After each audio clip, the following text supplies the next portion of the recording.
Hi everyone, it's Rax. I'm working on my 5th and final character to 100 before I start playing hardcore. And leveling up all these characters one by one, I'm learning that one of the biggest factors in how fast you can level, besides using the Nightmare Dungeon tier list and being efficient, is how quickly can you look at your inventory full of items and quickly diagnose what you should keep and what you shouldn't and move on. So I'm going to jump on my sorcerer, which is Riker with horns, apparently. And I'm going to show you exactly how I do it and some of the tricks. I'm going to do it slowly.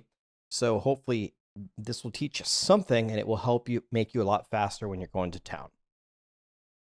Okay, so I have prepared I just ran a few dungeons. I have not looked at these items, and I just have a hodgepodge of items that you've probably seen a million times in your runs. So the first thing that you're going to have to do before you get fast at this, besides learning some general principles about Diablo 4 itself, is you want to pull up your build guide. So my sorcerer is playing the Ice Shards Endgame Sorcerer Guide. And what you don't need to do is you don't need to memorize all of this. You don't need to memorize it, but you need to have a general idea of what you're looking for. I'm playing Ice Shards, so I need ranks to Ice Shards, I need ranks to Frost Nova, this and that, and this and that. And then another thing about the game that you should be very familiar with until Blizzard changes it is the separate multipliers like critical strike chance, critical strike damage, vulnerable damage. Those three in particular are usually very valuable. So before we even look at the items, let's look at how a character is set up, as Riker is wearing horns and a skirt here. And by the way, when I made this character, I just made a random character and started, and I guess Blizzard just made me Riker. But let's talk about each item individually, and this sorcerer is very poorly geared, so don't judge me here. On the helmet, the thing that you're looking for almost always on every single class is cooldown reduction, usually a perfect roll. So in general, if it's a helmet and it doesn't have cooldown reduction, I don't give a French toast about it. For most classes, your chest piece is going to be your survivability along with the pants. These two are your survivability pieces. So you're looking for things like life, armor, damage reduction, and then all the damage reduction situations that apply to your character. So damage reduction while you have a barrier, if that's even a roll, whatever. I haven't really played too much sorcerer. That's why we're playing it now. Things like that. If you're playing a druid, damage reduction while fortified or barb. You're going to get all of your defense pretty much from your chest and your pants. That's what we're looking for. Your gloves are pure offense.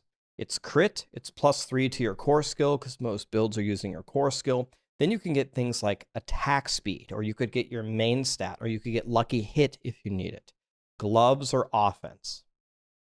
Boots, the main thing you want is movement speed, and sometimes you can get plus ranks to a skill. I need plus ranks to Frost Nova on Ice Shards because that lowers the cooldown of Frost Nova, and when everything's frozen, that's when I do my damage. But movement speed and plus to some supporting skills on boots is super important. Something in my tooth here or something bothering me. On the amulet. Amulet will let you buff a passive that you have. This can be extremely important depending upon what build that you're playing. So you might have a favorite passive that you really want to pump up that you're looking for.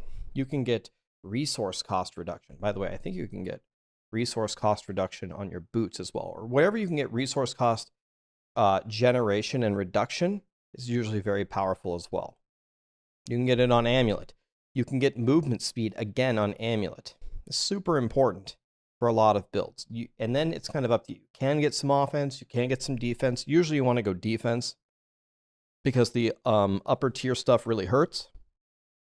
So the amulet, I think, is one of the hardest pieces to get very right.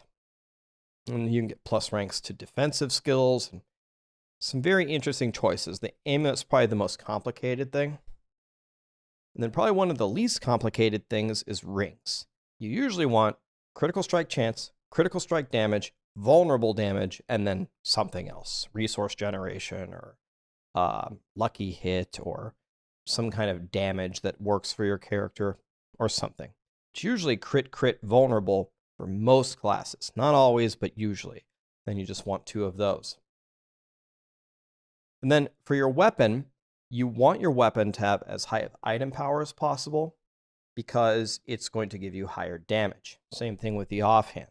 And whether you use a 2-hander or a 1-hander and an offhand usually depends on if you want the implicit on the offhand, which is like, for example, here it's cooldown reduction, which is huge because it brings back my Frost Nova and then I can do damage. But essentially, here is where item power really starts to matter. The higher, the better. And then I always get asked, well, what's the trade-off between higher DPS and perfect stats? Well, I mean, you're trying to find both. But if you have a terrible weapon, if you have like a 700 item power weapon with great stats, and you have a 820 weapon with bad stats, I'm pretty sure you have to take the 820. It's just way more damage to get your base damage higher. So let's say all that again in like 30 seconds. Helmet needs cooldown. Chest and pants, defense. Gloves are usually +3 to your main skill. Then you get like crit chance, attack speed, lucky hit. Boots, we got to get move speed. Sometimes you can get plus ranks to your skills. And I think you can get some kind of resource, either resource generation or resource reduction. You might be able to get that on helmet too. Amulet is a hodgepodge of things that can buff your favorite passive. Remember that. You can get movement speed here, and you can get resource rolls here. Rings are usually crit, vulnerable, then either resource or lucky hit or something like that, or some kind of damage. Then finally down here is where you're really looking for your item power level. Okay, so now that we went over that, and we have an idea of what we want from our build, the first thing that you should do before you look at the vendor is sort your gear with this button. Boink. Now what this is going to do is it's going to put it in order, group all the similar items together, and this is going to help you a lot. I'm going to explain to you why. So we go over here, we're going to vendor, and by the way, if you haven't noticed, I wish Blizzard would fix something like this. Wish there was an item filter or something like this, or a faster way to do this, but I don't know a faster way other than just looking at every item. But here come the tricks. So looks like maybe we have, is this a helmet? Yes. So these two are helmets. Essentially, if they don't have cooldown, they're getting trashed. By the way, if they're not ancestral, they're getting trashed. Everything. So here we go. No cooldown, gone. No cooldown, gone. Yes, you could look for one that's perfect stats and then you roll the cooldown. But I think the time that you will save by just vendoring them all quickly and looking for the one that just has cooldown on it and then going from there is going to save you a ton of time. Yes, if you want to sit there and memorize every single item, and yeah, okay. But I'm telling you, I think it'll save time by not doing that. Okay, so we're going to the chest next, and the first thing I'm thinking is defense. So I'm already looking for something like damage reduction, armor, and life. Something like that. If I don't have that, it's garbage. So here we go. Boom. Lightning res, resistances suck, resistance, percent damage. This thing sucks. The only thing that it gave me that I wanted was the armor, and it's almost a min roll. Terrible. Gone. Here we go. 656. Instantly don't care. It's not ancestral. By the way, when I'm running around doing Nightmare Dungeons in World Tier 4, I try my damnedest to never pick up sacred items. I try to only pick up ancestral. Not in this example, I just picked up everything. But you only want to pick up ancestral items, unless you're dying for gold and you have to vendor the sacreds as well. Okay, now, unfortunately, we only found one legendary here. But here's my rule for legendaries. Same rules, you're looking at the rolls. If they aren't what you want, you're going to get rid of it. And then, unless it's a power that you immediately need to make your build work, if the legendary power isn't perfect, I get rid of it. So then a lot of people ask on a legendary power, how can you diagnose if it is a perfect legendary power? Well, what I do is I look at the range at the bottom. And this is a bad example because this one's flipped. But the worst range is on the left and the best range is on the right. So on the left, we have 40, and on the right, we have 30, which is backwards. Usually you want it to go up. But because this is increasing the cooldown, the lower one is the better one. Bad example, but you get the idea. So anyway, I'm looking for the blue number to match the right number. So does 34 match 30? No. Garbage. This is actually one of the powers that I need, though, for my build. So this particular one I would save. Looking at the stats, damage reduction is good, and that's a pretty good roll of damage reduction because it's 2 to 4.1 and it landed at 3.5. When you have a value that's in a range, unless it crosses a threshold, I don't even know if it changes in the threshold, but as long as it stays within the threshold, if it's above 725, it will stay exactly where it is relative to the upper and lower bound. So for example, if this damage reduction had been 4.1, and then I upgrade it, whatever the new damage reduction is, if it's like 7 at the top end, it will be 7. That's just how it works. So I'm looking for numbers relative to the upper and lower bounds. You don't have to memorize all the numbers. Just look at it relatively, and then you'll know if you got a good roll or not. So this was better than the other one. This is damage reduction. This is barrier generation. Cold damage, I guess I do cold damage, but I'm not looking for damage on my chest. Int, okay, that's like my main stat, but again, I'm not looking for damage on my chest. This chest is not serving the right purpose, and it's not even a sacred, or it's not even an ancestral item. So I would never wear this chest, but it does have a power that I need, so I would save it. So doing it quickly, if I were to do this again, like fresh, like out of playing, I'd be like, those stats suck. It's not ancestral. I need the Frost Nova power. I'll keep that one. Okay, now, here comes where the sorting is beautiful. Here is where you save by far the most time. So when you sort the items and they group them, it puts the highest item power level on the left. So if you have 10 one-hander weapons, the highest damage one is going to be on the left. Okay, so what you need to do is you need to say, okay, at what point is this damage so low that I don't want to use it anymore? Let's say, so a godly weapon in the end game right now is like 820. So maybe you say, okay, if it's not at least 790, I'm not even going to consider it. Assuming that it's the weapon that you actually attack with. If it was like one of your offhand weapons, like on a barb, the DPS doesn't matter because it only considers the stats. In that case, you might have to look at all of them. But this is not the case for my sorcerer.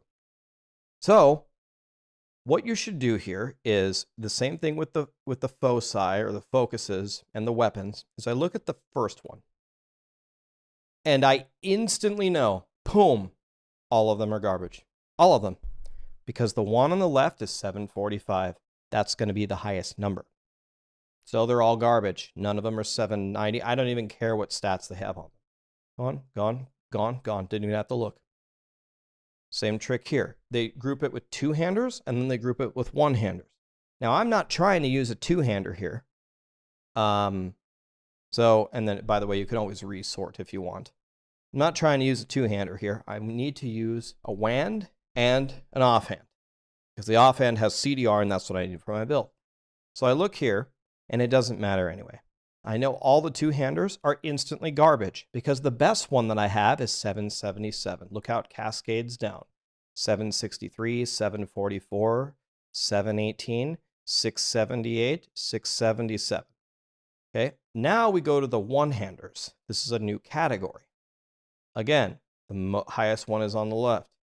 This is a sword, okay? I can't even use this for my class, but maybe I could give it to another one, and it's 802. So I would take a look at this one, looking at vulnerable and crit hit damage, and then maybe core or close or something like that.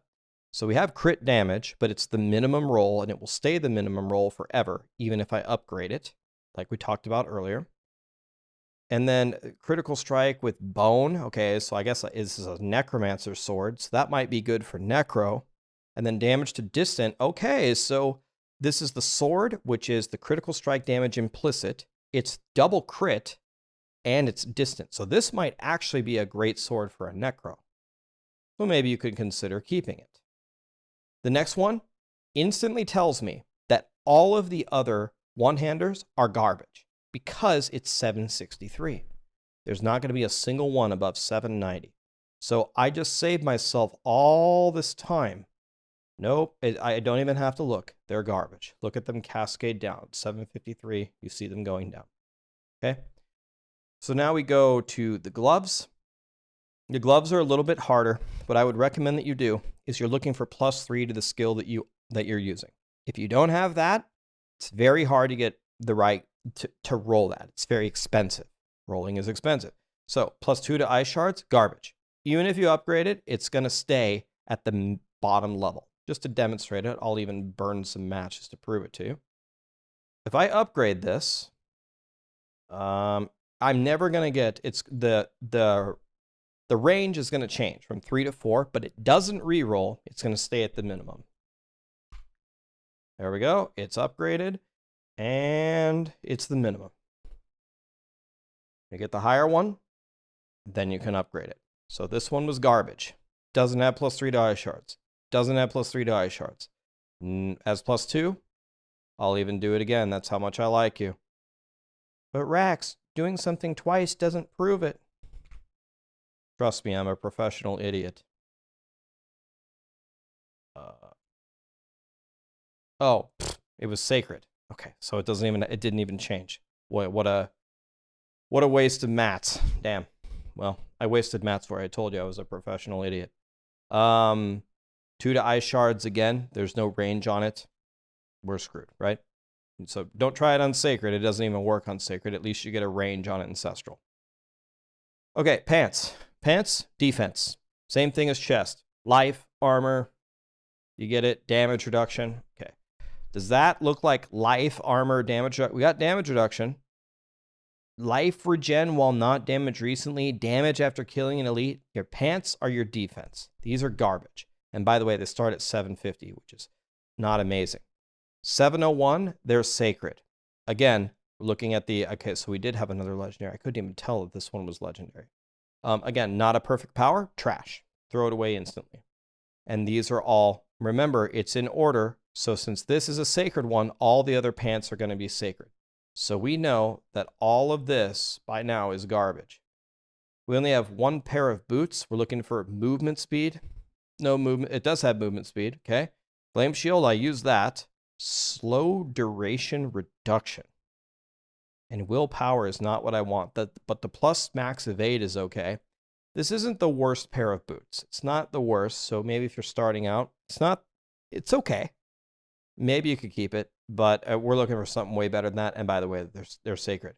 And we're looking for rings without even looking at the beginning. We're looking for crit, vulnerable. Got vulnerable, lucky hit, distance, chilled. It's garbage, and it's not ancestral. Okay? So, in conclusion, sort your gear, and especially for the weapons and the offhands. The highest item power is on the left. Once you cross the threshold where you're not accepting that anymore, everyone after it in the list is an automatic vendor. If you don't get a power for your build and it's not perfect, vendor it. Get rid of it. Or you can salvage it if you need the mats, but you shouldn't need too many mats. And then keep in mind the critical things that you're looking for on each piece. Cooldown, defense, +3 to your skill, movement speed. You can get cooldown here and movement speed, by the way. Cooldown on the amulet, you need that too. Crit, vulnerable on the rings. Crit damage, vulnerable, core. And then whatever you need. Slowed, frozen, whatever. On the weapons. Main stat is a good one. Intelligence, whichever class you're playing. Yeah, so I hope this video helped you. Honestly, what I hope even more is I hope Blizzard makes it easier. And if you have any tricks that I don't know, like I do know about the market's junk and stuff, and I guess you can do that if you want. Some people like it, some people don't. Some people don't like that you can't save an item. You can't mark it as good. So those could be things that they could do. But in general, I don't know why blues drop in the endgame. I don't know why sacreds drop in the endgame. I don't know why you can't filter out a certain item level. I don't get it, but let's see what Blizzard does. Anyway, that's all from me and Riker with horns and a skirt, and I'll see you in the next video. Thank you.